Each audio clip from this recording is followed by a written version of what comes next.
Assalamualaikum warahmatullahi wabarakatuh. Bismillahirrahmanirrahim. Kali ini kita akan melanjutkan pertemuan atau kuliah kesehatan dan gizi kita di termu virtual kita yang keempat. Nah, topik yang keempat ini adalah membahas tentang pola makanan sehat dan status gizi kesehatan.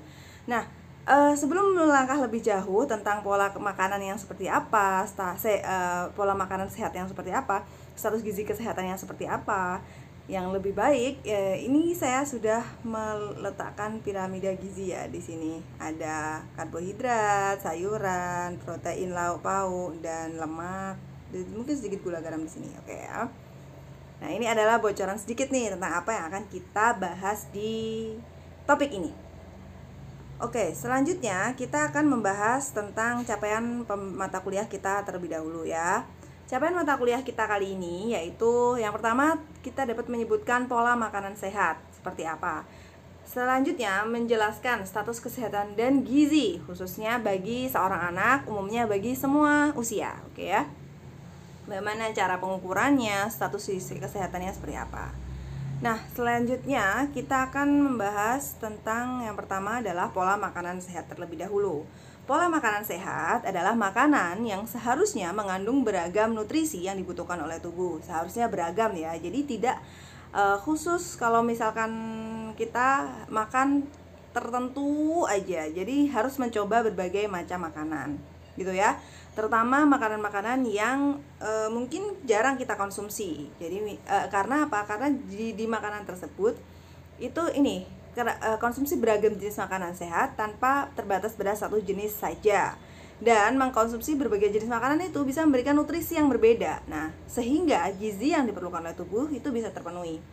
Gizi yang kita perlukan itu adalah dua, ya kan? Gizi makro dan gizi mikro yang kemarin topik 3 sudah kita bahas. Gizi makro dan gizi mikro ini terutama ada di makanan-makanan yang biasanya kita konsumsi. Nah, misalkan kita tidak mengkonsumsi satu makanan. Nah, ini contohnya adalah orang yang vegetarian ya. Entah itu lakto vegetarian atau mungkin egg vegetarian. Mereka cenderung tidak memakan daging merah segar. Daging merah segar itu misalkan kayak daging sapi, daging domba, daging kerbau, daging onta, dan lain sebagainya. Nah, itu tidak dikonsumsi oleh mereka sehingga ada zat gizi tertentu yang tidak dapat mereka konsumsi atau mereka asup selain dari daging merah, yaitu salah satunya adalah protein esensial yaitu metionin. Itu yang ada di daging merah. Nah, bagaimana agar pola makanan sehat yaitu harus makan beragam.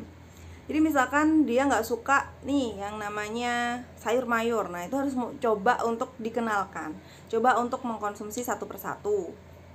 Mana yang dia lebih suka, mana yang enggak, misalkan seperti itu ya. Nah, yang enggak ini mungkin bisa diolah gitu, diolah menjadi sesuatu makanan baru yang si anak ini juga suka, gitu kan? Selanjutnya, makanan yang disediakan, ya ini yang pertama haruslah halal dan thayyib. Sesuai dengan kaidah Islam ya, sesuai dengan fikih Islam juga, dan sesuai dengan perintah Allah Subhanahu wa taala yang sebanyak 5 kali disebutkan di dalam Al-Qur'an. Salah satunya adalah Al-Qur'an surat Al-Baqarah ayat 168 yang berbunyi, ya ayuhan nasu kulu mimma fil ardi halalan thayyiban wala tattabi'u khutuwati syaitan innahu lakum aduwwum mubin. Nah, jadi kita disarankan diwajibkan oleh Allah untuk memakan makanan yang halal. Kedua yaitu tentang thayyibnya, yaitu kebaikan makanannya. Thayyib artinya adalah makanan yang baik karena mengandung zat gizi yang menyehatkan tubuh dan bukan makanan yang mengandung penyakit. Sehingga kita dianjurkan memakan makanan yang thayyib. Kenapa? Thayyib itu dalam dunia teknologi, dunia pangan itu biasanya diartikan sebagai keamanan pangannya. Apakah aman untuk Anda konsumsi, apakah baik untuk dikonsumsi, dan lain sebagainya. Oke ya. Nah, menyinggung keamanan pangan sedikit, kita akan menyinggung tentang 5 keamanan pangan menurut WHO, World Health Organization ya. Yang pertama adalah cuci tangan dengan sabun di air mengalir dan cuci bahan makanan yang akan diolah. Yang harus Anda ingat adalah cuci tangan dengan sabun ini tidak harus selalu cuci tangan dengan sabun ya, karena berlebihan menggunakan sabun juga tidak baik, karena mikroflora yang ada di tangan-tangan kita, mikroba baik ya, yang baik maupun yang buruk, mikroflora alami lah ya yang ada di tangan kita ini bisa hilang. Sehingga cuci tanganlah dengan sabun seperlunya. Jadi misalkan akan makan, sesudah makan, jangan terlalu sering, karena ini juga tidak baik ya. Kemudian cuci bahan makanan yang akan diolah, tapi saya anjurkan tidak menggunakan sabun. Karena apa? Karena jika sabun itu tertinggal dalam bahan makanan, itu dapat mengkontaminasi kita juga. Jadi kita makannya nggak bersih. Kemudian yang kedua adalah pisahkan penyimpanan serta bedakan pisau dan telenan untuk bahan makanan mentah dengan makanan matang. Nah, pisau dan telenannya itu harus beda antara makanan mentah dan makanan matang. Untuk mencegah apa? Untuk mencegah adanya kontaminasi silang bakteri di dalam makanan tersebut. Jadi misalkan yang dimentah itu bakterinya udah banyak ya, terus kemudian dimasak, kemudian habis dimasak dipotong-potong lagi dengan telenan dan pisau yang sama, maka fungsi perebusan dan pemasakan tadi juga mubazir gitu. Karena apa?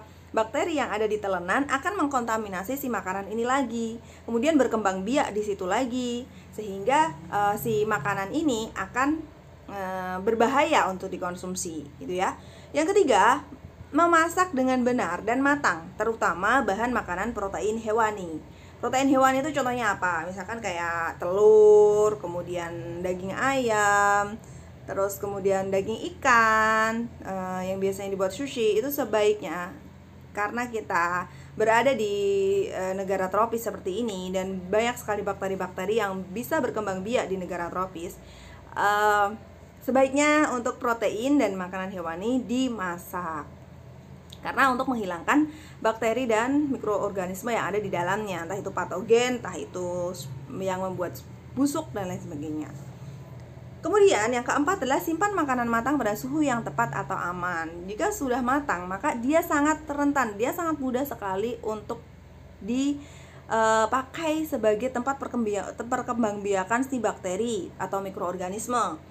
Sehingga perlu dicermati untuk penyimpanan makanannya. Misalkan makanannya berada di suhu ruang, memang harus didisplay untuk di suhu ruang. Maka jika dia harus ada di suhu ruang, harusnya tertutup, mungkin di lemari kaca atau di tempat yang dia memang ada penutupnya.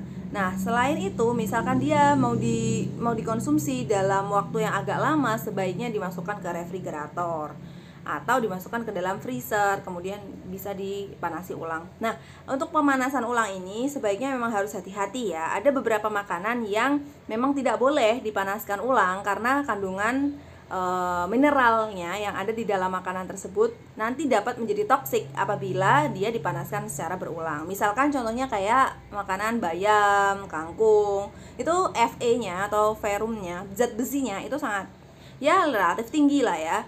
Sehingga makanan-makanan ini jika dipanaskan ulang, ironnya itu, ferumnya itu, zat besinya akan berubah menjadi toksik, sehingga tubuh kita akan keracunan jika memakan makanan tersebut. Sehingga kedua sayur itu terutama itu tidak boleh dipanaskan berulang. Yang kelima adalah yang terakhir, keamanan pangan menurut WHO adalah gunakan air dan bahan baku yang aman. Jadi kalau misalkan Anda mengkonsumsi air, biasanya gunakan air yang memang tidak ada bau, rasa, kemudian mungkin pH-nya netral dan lain sebagainya ya. Ada juga yang bilang pH basa lebih bagus, tapi ya yang mudah aja ya, lebih mudah lebih baik. Kemudian tapi bukan bukan murahan lah ya, tapi yang penting baik.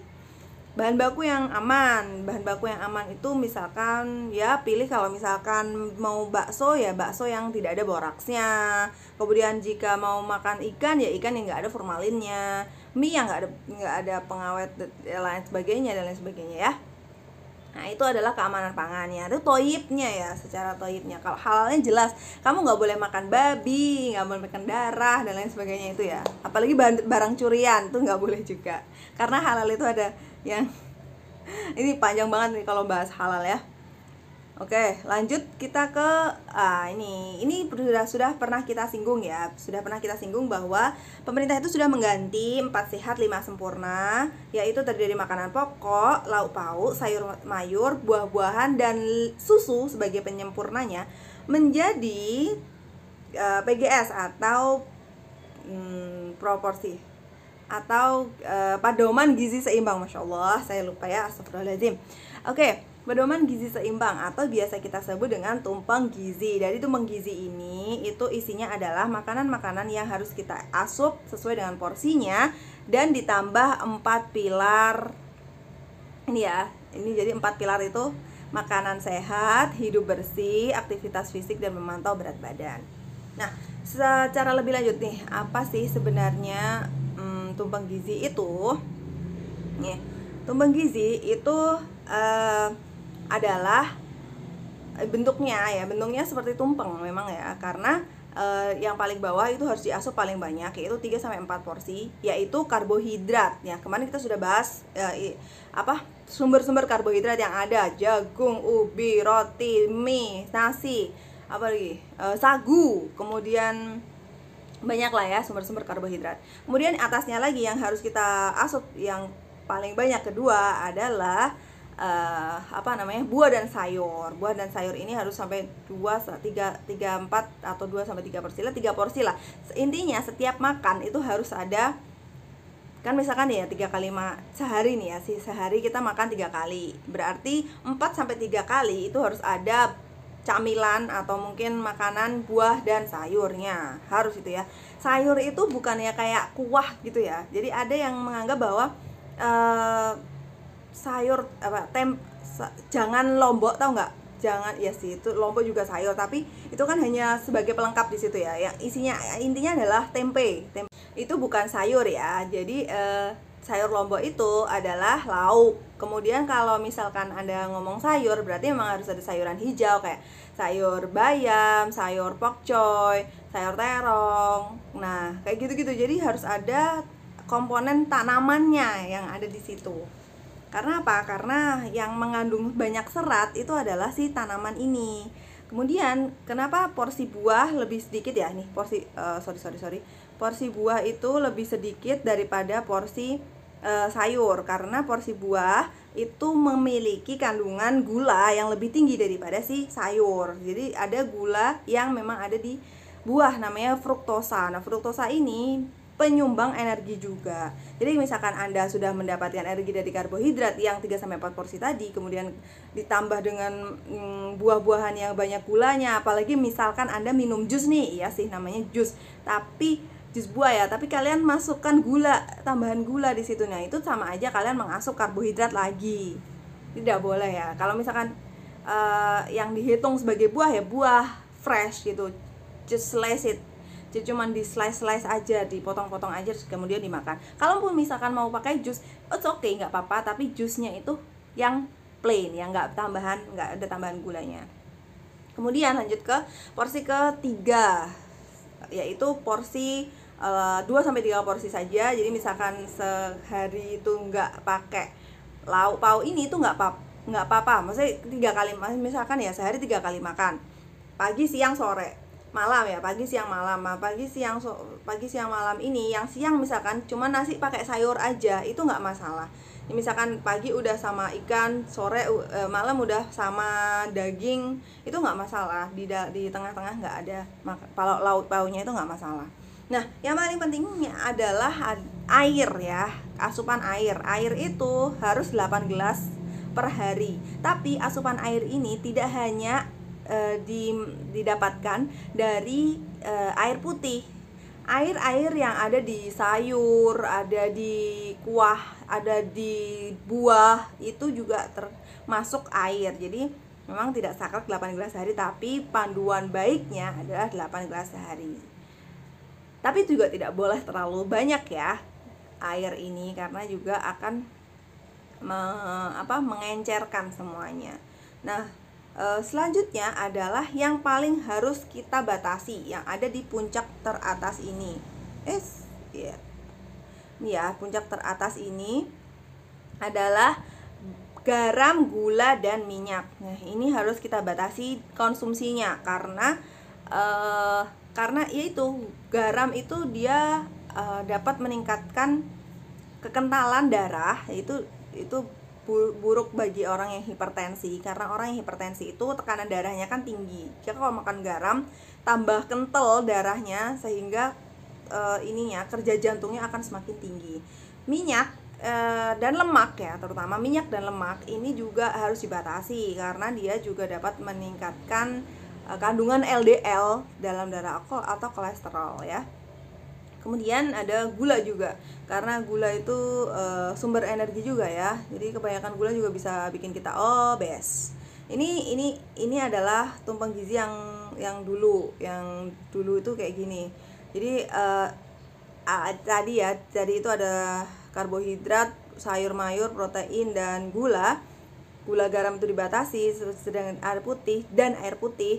Nah, ini juga ditambah dengan aktivitas tubuh seperti ini aktivitasnya ya, bermain bola, berjalan, senam, bersepeda, menyapu. Kemudian juga menerapkan hidup sehat dengan mencuci tangan. Serta yang satu lagi adalah memantau berat badan. Karena apa? Berat badan adalah indikasi yang paling utama status gizi Anda seperti apa. Apakah makanannya sehat?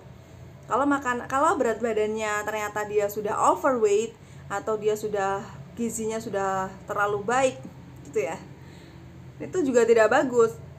Berarti makanannya ini pasti nggak seimbang, pasti mungkin salah satunya ada yang lebih, atau mungkin aktivitas fisiknya yang kurang ya. Selanjutnya ada 10 pedoman gizi seimbang. 10 pedoman gizi seimbang ini dikeluarkan di tahun 2014. Pedoman gizi seimbang ini yang satu ya, ada syukuri dan nikmati aneka ragam makanan. Jadi jangan sekali-kali nyirik ya. Maksudnya ya boleh sih nyirik gitu karena mungkin pare nggak suka pahitnya, tapi sekali-kali kalian perlu makan pare, perlu makan makanan yang pahit karena di situ ada saponin, ada banyak sekali zat-zat gizi yang memang diperlukan oleh tubuh. Kemudian ada banyak makan sayuran dan cukup buah-buahan ya, sayurannya banyak, buah-buahnya yang cukup. Biasakan konsumsi aneka ragam makanan pokok ya, jangan cuman beras aja, kadang juga jagung, kadang juga ubi, kadang juga telo sama ubi sama ya, singkong dan lain sebagainya. Biasakan konsumsi lemak pokok yang berprotein tinggi, misalnya ya salmon. Protein tinggi itu ya lele, telur, mujair, nila, itu juga proteinnya bagus. Kemudian ada batasi konsumsi pangan manis, asin, dan berlemak. Ini sudah saya bahas tadi. Biasakan sarapan. Nah ini ya, jangan lupa sarapan karena di awal pagi itu, di awal hari itu memang harus banyak-banyak energi supaya kita bisa melewati hari dengan baik. Biasakan minum air putih yang cukup dan aman. Jadi minum air putih pun itu juga ada ketidakamanannya ya. Terlalu banyak air putih juga dapat menyebabkan gangguan metabolisme tubuh. Biasakan membaca label pada kemasan pangan ya. Biasakan membaca label ya. Mungkin di kalian ada yang belum terbiasa membaca label. Nah, kenapa kita harus terbiasa membaca label? Karena di label itu ya, karena di label itu adalah ada informasi kalori, jumlah kalori berapa yang harus kalian asup, yang ada di makanan itu. Padahal kita kan maksimal ya, kalau orang dewasa itu 2000 sampai 2200 kilokalori. Nah, misalkan kalian lihat di kemasannya itu berapa kalori yang kalian makan, itu bisa membantu Anda untuk mengontrol kalori yang masuk dan kalori yang keluar nanti kayak apa gitu kan. Kemudian cuci tangan pakai sabun dengan air bersih mengalir. Ya ini emang sudah kita praktekkan apalagi di pandemi seperti ini ya, sudah sering sekali kita cuci tangan pakai sabun. Lakukan aktivitas fisik cukup dan pertahankan berat badan normal ya, jangan lupa berat badannya harus normal. Normal itu yang kalau di kalkulator BMI itu yang di garis hijau ya. Ya, yang Anda sudah normal perlu dipertahankan, yang masih overweight, masih underweight perlu ditingkatkan supaya ada di garis normal. Berapa sih sebenarnya berat badan yang normal untuk saya? Nah, itu harus diperhatikan, ditulis, tempelin di tembok, jadikan itu target gitu ya. Saya rasa ini isi piringku ya, contohnya aja, contoh dari isi piringku tuh kayak gini. Di sini ada lauk pauk, nasi, kemudian sayur buah separuh sendiri, ini untuk makan dewasa ya. Untuk anak-anak ingat porsinya karbohidrat 35%, lauk pauk 35%, dan sayur mayur 30%. Karena mereka masih butuh protein dan lemak ya untuk tumbuh. Oke, selanjutnya adalah pembahasan status gizi, kita akan bahas di part 2. Assalamualaikum warahmatullahi wabarakatuh.